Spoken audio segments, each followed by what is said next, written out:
ಮದನು ನಿನ್ನ ನೋಡೋಕ್ಕೆ ನಿಮ್ಮನೆಗೆ ಬರ್ತಿದ್ದಾರಾ? ಯಾರು ಹೇಳಿದ್ದು? ಅವರೇ ಹೇಳಿದ್ರಾ? ಇಲ್ಲ, ನಮ್ಮಪ್ಪ ಫೋನ್ ಮಾಡಿ ಹೇಳಿದರು. ಮತ್ತೆ ನಿಮ್ಮ ತಂದೆ ಊರಲ್ಲಿಲ್ಲ ಅಂತ ಹೇಳಿದೆ? ಹೌದು, ಅಪ್ಪ ಇವತ್ತು ಮನೇಲಿಲ್ಲ, ಊರಲ್ಲೇ ಇದ್ದಾರೆ. ಆದರೆ ನನಗೆ ಮನೆಗೆ ಹೋಗಿ ಮದನ್ ಅವ್ರನ್ನ ರಿಸೀವ್ ಮಾಡೋಕ್ಕೆ ಹೇಳಿದ್ದಾರೆ. ನಿಮ್ಮ ತಂದೆ ಊರಲ್ಲಿಲ್ದಿರೋ ಟೈಮಲ್ಲಿ ಮದನ್ ನಿಮ್ಮ ಮನೆಗೆ ಬರ್ತಿದ್ದಾರಾ?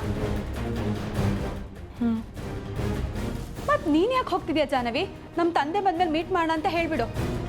ಮದನ್ ಅವರಿಗೆ ಕೋಪ ಜಾಸ್ತಿ. ಅವ್ರು ಬರ್ತೀನಿ ಅಂದಾಗ ನಾನು ಮನೇಲಿ ಇಲ್ಲದೆ ಇದ್ದರೆ ಅವ್ರಿಗೆ ತುಂಬ ಕೋಪ ಬರುತ್ತೆ. ಆಮೇಲೆ ನಮಗೆ ಕಷ್ಟ. ನಾ ಹೊಡ್ತೀನಿ ವಸು.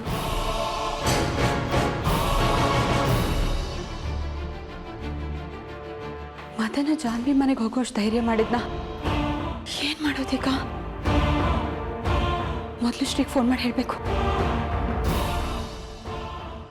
ಹೇಳಿ ಮಾಮ್.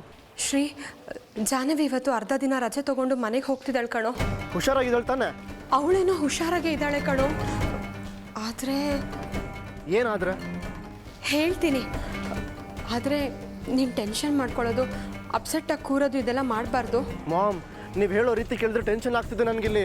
ಅದೇನು ಅಂತ ನೇರವಾಗಿ ಹೇಳಿ ಪ್ಲೀಸ್.